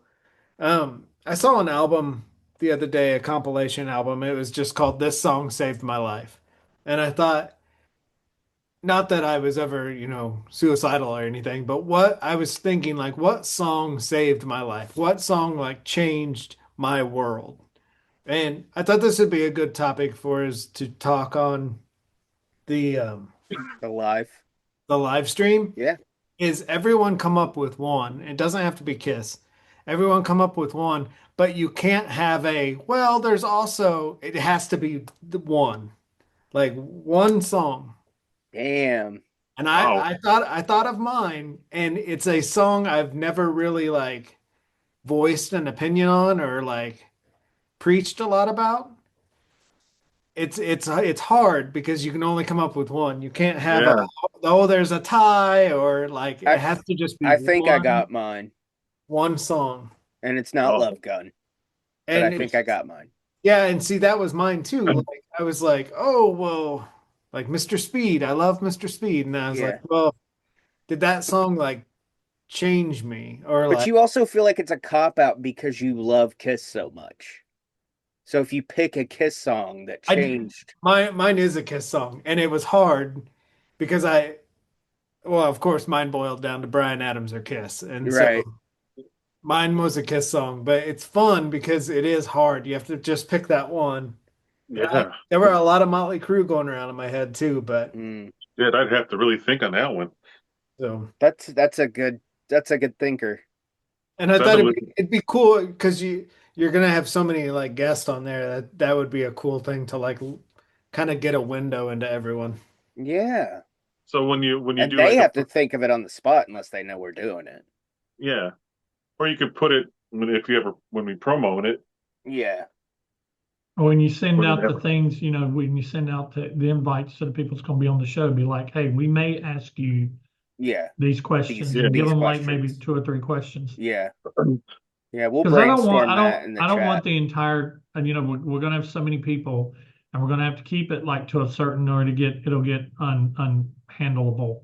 Yeah. But I would like to. I don't want our entire conversation just be like us catching up with them and us just. Yeah, no, it's got to Yeah, be. I want I it to want it to serve a have purpose. something. Yeah, I want it to serve a purpose. Yeah. And And have, like Rick said, if you do that where it's a question that goes through the whole video, mhm, then the whole live stream, then there's a theme to it. yeah. Or even have people send in questions like, what do you want to know? Yeah. There you go. And then Well, like, Yeah. yeah, and that's part of the live. Like, give yeah, us your questions and we'll answer, and then the guests will answer those questions as well. yeah. When I did a lot of lives, some of my favorite moments of those lives was the question and answers at the end. So I'd get to the end, I'd be like, okay, if anybody got any questions you want to talk about, whatever, and the question and answering sometimes would go as long as the video did. I'm Yeah. I'm definitely afraid of doing a live because I can't see him blind as a bat, and I'd be like trying to read the questions. Uh, what, Lorraine? What? Have you ever farted into a pickle jar? No, I haven't, but thanks for asking. Be sitting there so close you can see the gray in Right. my eyebrows. 9 Oh inches man. soft. Oh wait, that's all you ask. We may ask you boxers or briefs Yeah, that's a No. good one. or If nothing. heaven does exist, what do you hear God say at the pearly gates? Trivia question. I got a good one. It's easy. Do it. Do it If, to it. if you're paying attention. What member of Kiss on this album did not have a co-writing credit? Mm. Easy. Yep, you Easy should be able to get peasy. it. Easy peasy. Lemon squeezy. Lemon Mhm. squeezy. I All remember I right. was so Oh. disappointed when the Asylum anniversary hit because I was hoping so badly they'd release like a pink vinyl, and it was the same day as a Live's anniversary. Mm. They did Oh, anniversary instead. Hmm. yeah, they don't. I don't think they're gonna do. I don't know. I think It seems like maybe 10 more years we'll get, or 9 more years we'll get Asylum something extra. We Yeah. hadn't really talked about it. I know you mentioned where the inspiration for the cover come from. Yeah. What do y'all think about this cover? It's probably one of the worst. It's one of the worst, but it is of the time. so it Yep. kind of makes Yeah. sense. Exactly. But yeah, for sure one of I the mean, worst. Oh, and yeah, I mean, look at that. That's total. Yeah, I mean, and look at the back. Yeah, and now when did that come out? When did the Motels. yeah, is that probably 83? be my guess. Here I am trying to. You've already Sorry to put said you you're on blind as a bat. the spot. 83. 83. Yep, There you there go. you Total go. guess, by the way. Yep, Oh, total and ripoff. before we get out of here, the Boston record that Rick was talking about is Third Stage. Yep. Because I know that I own it on vinyl, and my wife is Amanda. She was named after that song. Oh, that's awesome. Yeah. Oh, taking me So- alive, Oh, That's cool. Amanda. Now I'm not dissing that record. Yeah, I love yeah, that record. Launch. Oh, yeah. Our first date, we went to karaoke, and then we Yeah. came back to my house and kept doing karaoke, and I sang that song. Oh, jeez. I was- That's cool. I was in high school and I was dating a girl named Amanda at the time that we didn't date very long, but I was dating a girl named Amanda at the time that was in band with me. She was a band geek like I was when that song came out. She played the flute. She played the clarinet. She played the clarinet. She played the clarinet. that She played the that, she played the didgeridoo. Yeah. that album is great. And didn't that album take like 7 years to Yeah. make? Oh, it was yeah, forever. Yeah. Forever. And they recorded the drums were recorded on like a crap drum set. I mean, there's so many cool facts behind that album. Those first three Boston records are fuck. And I hate the city of Boston, but You know, the first Holy Boston shit. album, the first Boston album was recorded entirely in his basement. yeah, it's Wow. basically a And demo. the record company wanted him to re-record it, and he said he did, but he lied and told him he did, but he really didn't. Yep, it's fucking awesome, and it's perfect. That first Boston album is. I always say Van Halen 1 is the best debut album of all time, but that first Boston record is. Didn't he invent his own like amps? Yeah, Yeah, Yeah. yeah, like a legit like musical genius, like tech Mhm. wizard. yeah. He was like he went to MIT or something Yeah, like that, didn't he? yep. And he's like, his dude's like a genius. Yep. He's kind of like the guy from Brian May being like a astrophysicist Yeah, or he's a whatever he fucking was. astrophysicist. Wow. It's like, That's crazy. Isn't the lead singer of Offspring like some scientist too? I think so. Yeah. Mhm. crazy. All right. Scientists Three gotta get laid intros. too, though. Yeah, that's true. I'm Brant in my head channel, YouTube, Instagram, Twitter, X, and what else? Patreon, TikTok, TeePublic. and TeePublic. And Tommy, you got in my head. I was getting ready to say OnlyFans. I don't have an OnlyFans. I do not have an OnlyFans. Not under Yeah. his real name, anyways. No, yeah. His OnlyFans is out of my head. Dirt Diggler. What a name that can cut glass.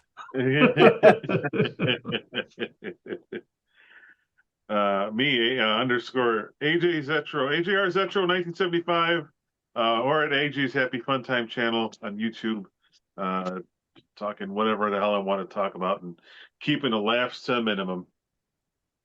Did great, AJ. And I always tried. remember your handle because I have to remember it when I tag you guys and stuff. So I always remember it's underscore first. Well, at least you remembered it. Yeah. Because if I go to type in AJ, my brother-in-law comes up. Oh, yeah, there you go. Now I want to listen to Boston Third Stage. I'm gonna put it Rick. on. From It's All For You Demon, YouTube, Instagram. TeePublic. Tommy TeePublic and buy the book. of Critical Kiss fame and anything. Unfortunately, the new channel. Go check it out. Go watch my first two videos and be on the lookout for the new ones. I'm gonna try to do at least one a week. I'm excited about all the potential, all the videos you have coming up. I saw Yeah. some of those. I'm excited about a lot of them. It's gonna get weird, and I like it Huh. because I feel like I can finally branch out and blossom and Yeah, why not? It's your channel. Do what you want. yeah. Yeah. But like when you're like a niche, like you try to like stay in that and Like if you're music, you try to stick to music. You can't ever talk about movies or wrestling or sports or anything like that. So Here's the thing about YouTube when it comes to a channel, that niche, the groove of the niche is very shallow when you get started. The longer you keep going, the deeper that niche gets to the point where it becomes like a cavern that you almost cannot get out of. yeah, Rick makes videos. He has more views than he does followers. Every time. Every Yeah. time. He has more views than he has followers. Let Rick do a cooking video where he is not in his basement and he doesn't mention the word kiss and see if it does as good. I kind of want him to do that as a homework Yeah. tool. And it's fun and it's weird because my videos, my kiss videos, it's funny because my channel, I've spread myself so thin in so many places like cooking and tasting and doing how-to videos and stuff that now when I put out something like a pool video or something about, oh, I'm gonna show you how I do this or how I fix this or whatever, those videos, they may not get a lot of traction at the beginning, but over time, they consistently outperform my kiss videos as far as views goes. I want you to do a video on bedroom etiquette. I have to ask, and I don't want to spoil your James Bond video, but who's your favorite Bond? Roger Moore. Who's your favorite Doctor Who? I've never gotten into Doctor Who. Yeah, that's more of a thinker. I mean, I've watched some, but not all of them. Like Who's Bond. the blonde chick from the early 2000s in Doctor Who? Blonde chick, early 2000s. I don't know. She was gorgeous. We need to do a video where we just fire off questions like Big Bang Theory or Friends. Friends or Seinfeld. We can do that, and we can do that in the live stream. If anybody picks anything over Seinfeld, I love they're when wrong. people fire off those questions where they give you like a quick choice between two things. You just have Let's to kind do of that. Okay, if you guys are watching this in the live stream, these are the questions we want. We want kiss questions, but we want these types of questions too. Mm-hmm. Yeah. Like what Kiss VHS do you go home and whack off to? Yeah. Bacon or sausage? Phantom of the Park. Does pineapple belong on pizza? Those kinds of questions. Oh. We'll ask Paul Stanley. Does pineapple belong on Stanley Tucci's pizza? I mean, what's her name? What's her name in Phantom of the Park? I mean, she's hot. Oh my gosh.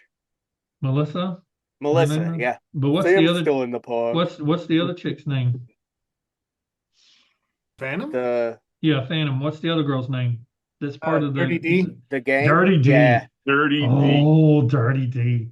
Dirty D. Dirty D. Why is she dirty? She missed What her makes her call. dirty? Do you remember Candy from Exposed? She was a porn Yes, star. she was. There was a lot of them in there that were. Yep. Candy. There's a rabbit hole for somebody. Some kind of hole. Mm-hmm. I have some of Candy's other VHSs in the bedroom.